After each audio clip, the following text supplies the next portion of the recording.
It is hard to describe why it is that every mariner and many people fall in love with wooden boats. But there really is a different feel, smell, warmth, beauty in a wooden boat that it can't be found in any other type of boat. There's so much in my heart to say about this festival. Port Townsend seems to draw the people who stepped up to do what's in their heart to do.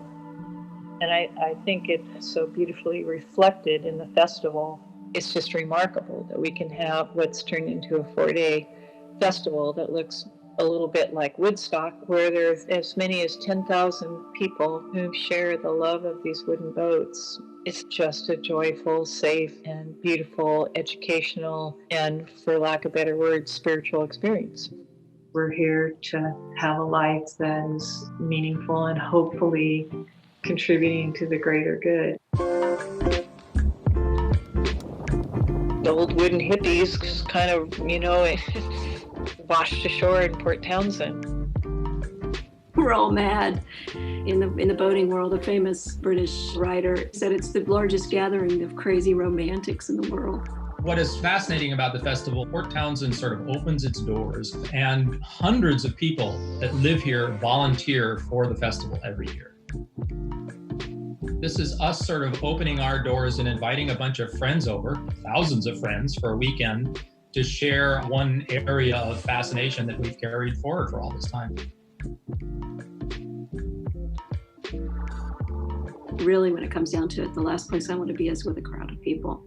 I mean, it's hilarious. I'm not an events person, but in 2002, when I landed in Port Townsend for the Wooden Boat Festival, the woman whose house I was staying at is my partner now. Hossie found me a place to live, and within a few months, I'd been offered the job of director of the festival. I was coming from a life on the ocean, truly. For 8 years, I talked to so few people. So I really didn't think that I would fit into regular America again. So I went to this big event and I felt kind of claustrophobic, but the energy that people had, that warmth and openness and this passionate, crazy curiosity that you find here reminded me that I really admire the kind of people who are into wooden boats. It was just the best excuse ever to reveal your crazy passion. And nobody was calling you crazy because everybody else was. Some festivals, we were trying to actually cover the water. So you could walk across boats all the way to the other side. It's kind of a circus. The biggest boats usually have to come in first. For example, Schooner Adventurous will come in. She's 122 feet, and I think there's 130 feet of turning ratio in the marina. So you see this huge boat being turned, and it looks like inches. It's feet, but it looks like inches on either side of this boat.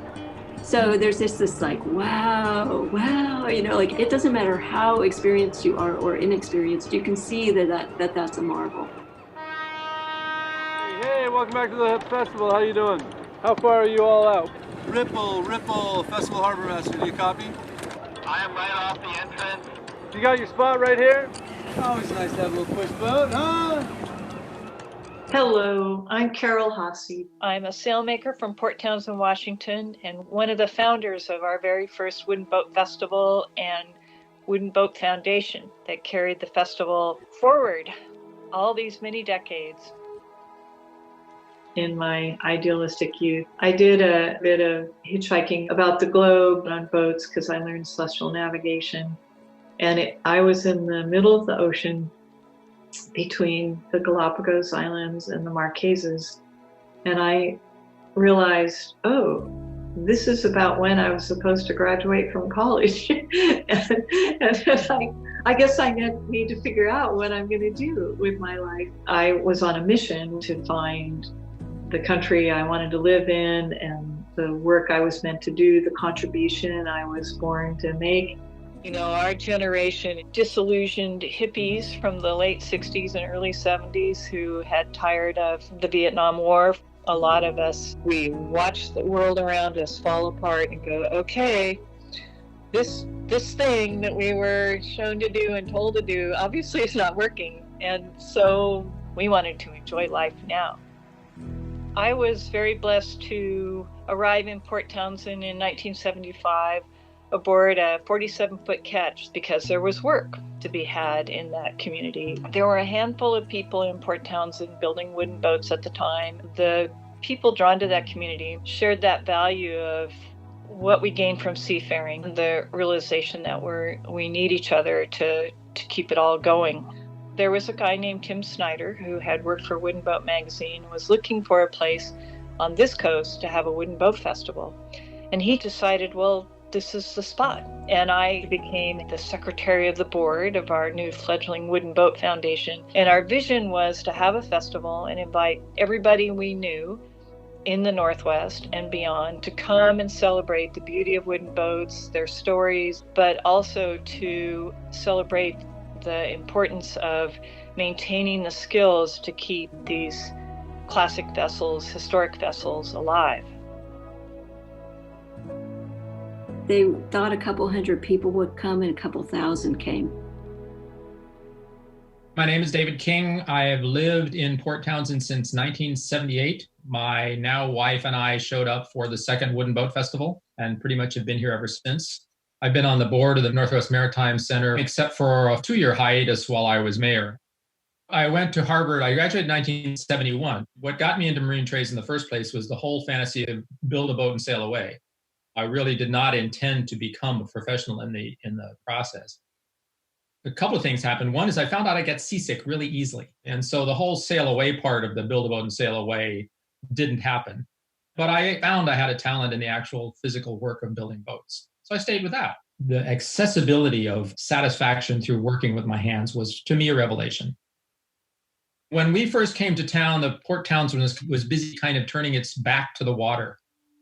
There was local inshore development that really didn't acknowledge that the place was a port. It was a mini version of Seattle, well, the last person leaving, please turn out the lights. And the festival pretty much put Port Townsend back on the map. And I was one of the people that came as a result of that. Buildings in Point Hudson were completely disused, so the rent was cheap, and it came at a cost. We had to do all our own maintenance. For me, it was time to make a commitment to sailmaking. I had an opportunity to set up shop, and I was just scared shitless to start my own business. We started out, I lived under a cutting table for 2.5 years. When I opened the loft, it was not my intention to grow old in Port Townsend. I was 27 years old, and the whole purpose of this business, in my mind, was to acquire a boat, outfit it, build a cruising kitty, and then take off. What I didn't realize was how much I would love my work and how much I would love the community. At the very first Wooden Boat Festival, I was sitting on my sailmaking bench demonstrating how a person does what we call in sailmaking handwork. Part of the heart and soul of sailmaking is using the palm and needle and thread to make something by hand. As I was there with a group gathered around me, someone put a microphone in my face and started recording. At first I was a little taken aback, mostly out of my own self-consciousness, but it was effortless to get over it. All of a sudden I realized, I really want to share this. This is really cool. Look at how this happens. And I realized that I was comfortable speaking into a microphone or to crowds, and that I love to teach and share. So every year since, and I guess that's been 43 now, I have presented at the festival. When I got here, I was ready for community. The other thing that ties people together here is the sense of privilege of where we are and our responsibility for taking care of it. It's a really extraordinary spot with the mountains behind and the water on 3 sides. That's something that is a compliment to the wooden boat ethic that brings people here. There's something called kids boat building, watching them drag them down the street, pulling, and they'll take them down to the water. They're so committed. And then now at Wooden Boat Festival, we've got 3rd generations. It's the best family reunion. I think that the education that goes on during the Wooden Boat Festival is just the key to its magic. It's a real family-friendly place, and kids, depending on what they see, may truly be inspired to have their own boat, to get out on the water, but also potentially to know that, oh, there are actual people and businesses and shops and places where these boats are built or sails are made or rigs are rigged. When I was in high school, no one once mentioned sailmaking as a career path, but every time that I looked at any alternative in possibility in my work life, I always came back to the loft. And the reason that I wanted to maintain that sail loft and sailmaking business is because we could create our own culture.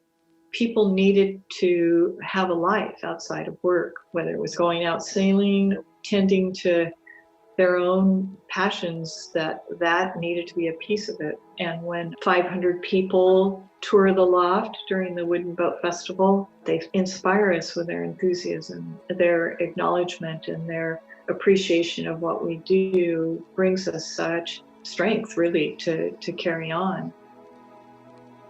Sailing to and from a port that is full of so many people who I know and love is something I truly didn't even know when I was on the ocean. I didn't even know to dream about that. I didn't know what I was missing, so I didn't know what to pray for, to ask for, to dream about. But when you know it, you know it. I certainly feel like I know it here.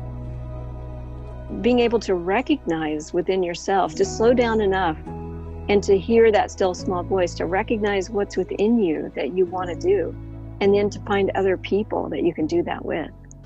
And that's what you have here. My hopes for the Wooden Boat Festival are that it can keep going. It's been in place for 44 years, and I hope it can keep going another 44. I first came to Port Townsend by boat in about 1985. And I moved here permanently in 1996. It was the only place I could imagine living after living on boats for 15 years.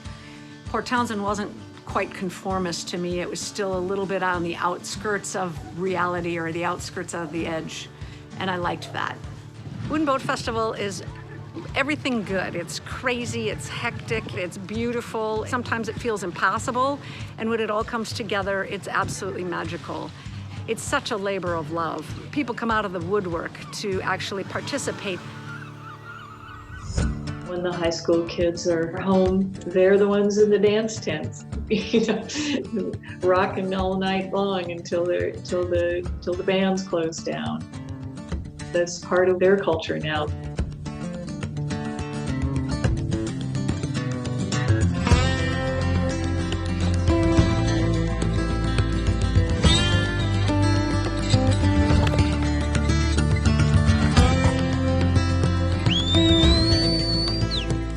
I am very fond of the beer garden. It's a wonderful party at the end. The Lifetime Achievement Awards are there for someone who is really old usually. It's all about packing a room with a group of people to say, we love you and honor your life. Families are usually there because, their crazy brother left the East Coast 40 years ago and they wondered, what the hell is he doing? And they come out here and then see this whole room is packed. Thursday night at Festival is a really cool night. We call it Locals Night. And we've spent all day Wednesday and all day Thursday just going like crazy. We're setting up tons of tents. The locals come down and enjoy the boats and enjoy the whole scene before it gets crowded the next day. And we've even had a couple wedding parties. The spirit of the people that have chosen to adventure are not doing what's normal and typical, but they do it anyway because it is something more special. It's not the easy road for sure. And the spirit of those people is what we're really celebrating.